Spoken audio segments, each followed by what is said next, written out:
करें कि प्रभु हमें समझ और बुद्धि दे, ताकि हम परमेश्वर के पवित्र वचनों को सुनकर समझकर अपने जीवन में अमल में लाएं। आइए हम प्रार्थना करेंगे। हमारे स्वर्गीय पिता परमेश्वर, हम आपका धन्यवाद करते हैं कि हमें इतनी समझ और बुद्धि दें ताकि हम आपके वचनों को समझकर अपने जीवनों में अमल में लाएं। इस समय जब प्रभु हम आपके पवित्र वचनों के ऊपर मनन करते हैं, तो होने दे कि मेरे मुंह की बातें और सब सुनने वालों के मनों का मनन आपको ग्रहण योग्य हो। हमारी चट्टान, हमारे उद्धारकर्ता प्रभु यीशु मसीह के पवित्र नाम से मांग लेते हैं, आमीन।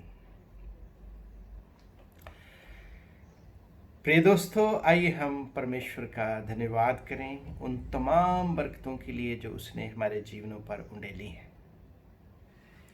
प्रभु का वचन कहता है, काउंट योर ब्लेसिंग, अपनी बरकतों को गिने। जब हम अपना ध्यान प्रभु की उन तमाम दी हुई बरकतों के ऊपर लगाते हैं, तो तब हमारे हृदय प्रभु को धन्यवाद देते हैं, प्रभु को धन्यवाद देने के लिए उमड़ जाते हैं।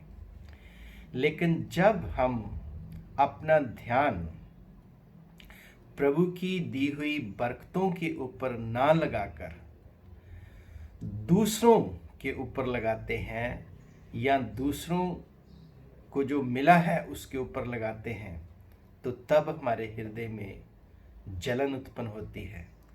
तब हम निंदा करते हैं, तब हम जलन से भरकर दूसरों को नीचे गिराने के लिए हर संभव प्रयास करते हैं। प्रिय दोस्तों, कल हमने वचन में से सीखा था कि हमें अपने जीवन में प्रभु को प्रथम स्थान देना है और हमेशा उसकी आशीषों के लिए उसका धन्यवाद करना है। आज हम उत्पत्ति की किताब, उसका 30वां अध्याय, उसकी पहली आयत से 8वीं आयत तक देखेंगे कि जब रेचल ने, जो कि बांझ थी, जब उसने देखा कि उसकी बड़ी बहन के 4 बच्चे पैदा हुए हैं, 4 बेटे पैदा हुए हैं, तो वो इतनी ज़्यादा फ्रस्ट्रेटेड हो जाती है, इतनी ज़्यादा व्याकुल हो जाती है, इतनी ज़्यादा परेशान हो जाती है, और उसके हृदय में इतनी जलन आ जाती है कि वो जेकोब को कहती है कि गिव मी चिल्ड्रन और शैल आई डाई, मुझे बच्चे दे या फिर मैं मर जाऊं। और वचन कहता है कि याकूब बहुत गुस्से में आया। उसने कहा कि क्या मैं परमेश्वर के स्थान हूं? जब परमेश्वर ने ही आपकी कुख को बंद कर रखा है, तो उसमें मैं क्या कर सकता हूं? यहां सबसे पहले चीज हम ये देखते हैं कि रेचल परमेश्वर के सामने जाकर प्रार्थना नहीं करती है। हन्ना की तरह, जिसने जाकर परमेश्वर के सामने प्रार्थना करी, गिड़गिड़ाकर प्रार्थना करी, और प्रभु ने उसकी प्रार्थना को सुना और परमेश्वर ने उसको बेटा दिया, जिसका नाम उसने सैमुअल रखा। यहाँ ये जाकर अपने पति को कहती है, याकूब को कहती है, तो इसका, और उसको कहती है कि गिव मी चिल्ड्रन, मुझे बच्चे दे।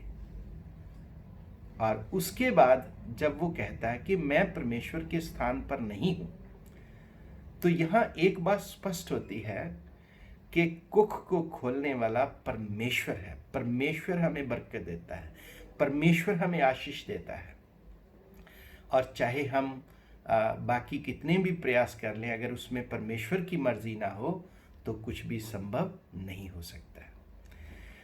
दुख की बात यह है कि इसके बावजूद भी पहले वो अपना भरोसा, पहले वो अपनी मांग याकूब से करती है, और उसके बाद वो अपना भरोसा अपनी जो मेड, अपनी गोली बिल्हा के ऊपर करती है और कहती है, और अपने पति को अपनी मेड दे देती है एज ए वाइफ, कि वो उसमें से बच्चे को उत्पन्न करे। पहले वो पति के ऊपर डिमांड रखती है और फिर वो अपना भरोसा जो है वो अपनी मेड के ऊपर रखती है। और जब उसमें से 2 बच्चे पैदा होते हैं, जिसका नाम वो पहले का नाम दान रखती है, जिसका मतलब है कि गॉड हैज जज्ड, और उसके बाद जो दूसरा बच्चा पैदा होता है जिसका नाम वो नफ्ताली रखती है, जिसका मतलब है कि मैंने अपनी बहन के साथ रेसल किया, कुश्ती की और उसमें मैं जीत पाई। कितने बड़े भ्रम में जीती है, कितने बड़े भ्रम में जी रही थी कि उसके पास 4 बच्चे हैं। अगर गणित की भी बात करें, हम अकाउंट की भी बात करें, तो उसके पास 4 बच्चे हैं जो कि उसके अपने हैं, जो कि उसके अपने हैं, और इसके पास 2 बच्चे हैं जो कि इसकी गोली से उत्पन्न हुए हैं, इसके अपने नहीं हैं। फिर भी उसके 2 बच्चे ज़्यादा हैं और फिर भी कहती है कि मैंने अपनी बहन के साथ रेसलिंग की, मैंने अपनी बहन के साथ कुश्ती करी और उसमें मैं जीत गई। कितना बड़ा भ्रम है। मेरे बहनों और भाइयों, प्रभु का वचन यहाँ हमें जो प्रिंसिपल देता है वो ये देता है कि हम अपना भरोसा इंसानों के ऊपर नहीं परंतु परमेश्वर के ऊपर रखें।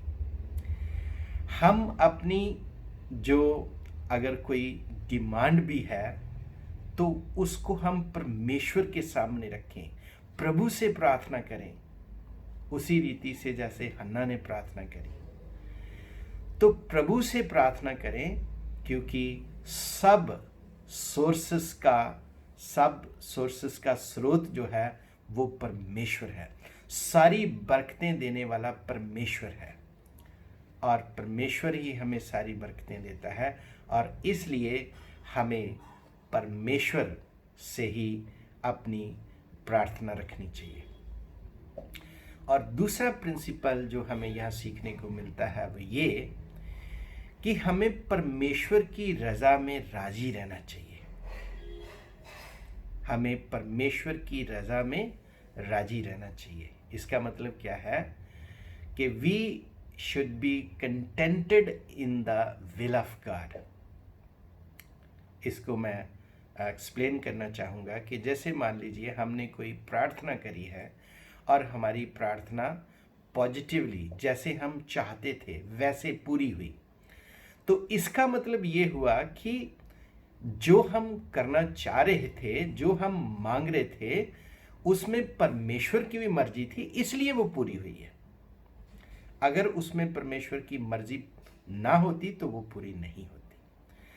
तो अगर मान लो हम जो चाह रहे थे, जो हम मांग रहे थे, वो हमें नहीं मिला, वो पूरा नहीं हुआ, तो इसका मतलब कि उसमें परमेश्वर की मर्जी नहीं थी और इसलिए वो पूरा नहीं हुआ है। तो परमेश्वर की मर्जी नहीं है तो इसका मतलब कि परमेश्वर की कुछ और मर्जी है, परमेश्वर हमारे लिए कुछ और करना चाहता है। तो इसलिए हमें परमेश्वर की मर्जी को अपनी मर्जी बनाना चाहिए। इसको कहते हैं कि परमेश्वर की रज़ा में राजी रहना, परमेश्वर की मर्जी को अपनी मर्जी बना लेना।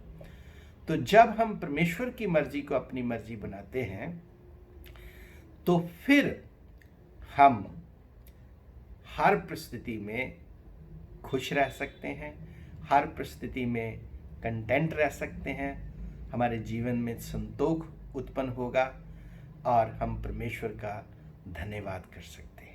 सो मेरे प्रिय बहनों और भाइयों, आइए हम अपने जीवनों को प्रभु के हाथों में समर्पित करें और हर उस आशीष के लिए प्रभु का धन्यवाद करें जो उसने हमारे जीवन में दिया है, और परमेश्वर का शुक्रिया अदा करें और हमेशा उसकी मर्जी को अपनी मर्जी बनाकर उसकी रजा में राजी रहें और प्रभु का धन्यवाद करें, ताकि हमेशा हमारे जीवन आनंदित रहें, खुश रहें और हम हमेशा प्रभु का धन्यवाद करते रहें। प्रभु आप सबको बहुतायत से आशीष और बरकत दे। आइए हम प्रार्थना करेंगे।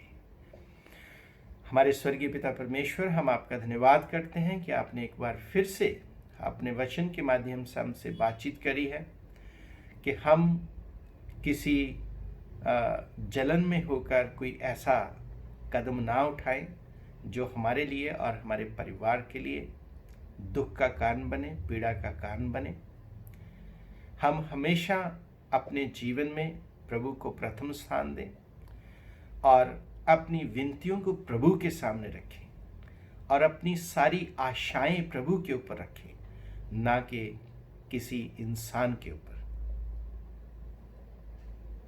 और हम हमेशा प्रभु की मर्जी को ही अपनी मर्जी समझें।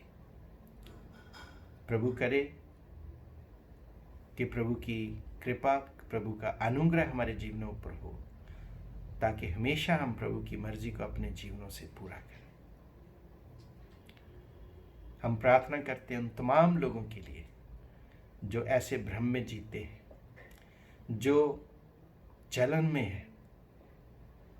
खुदावंद आप उन पर अपना अनुग्रह करें ताकि वो सत्य को समझें और सत्य उन्हें स्वतंत्र करें। हम इस प्रार्थना को प्रभु यीशु मसीह के पवित्र नाम से मांग लेते हैं। आमीन, आमीन।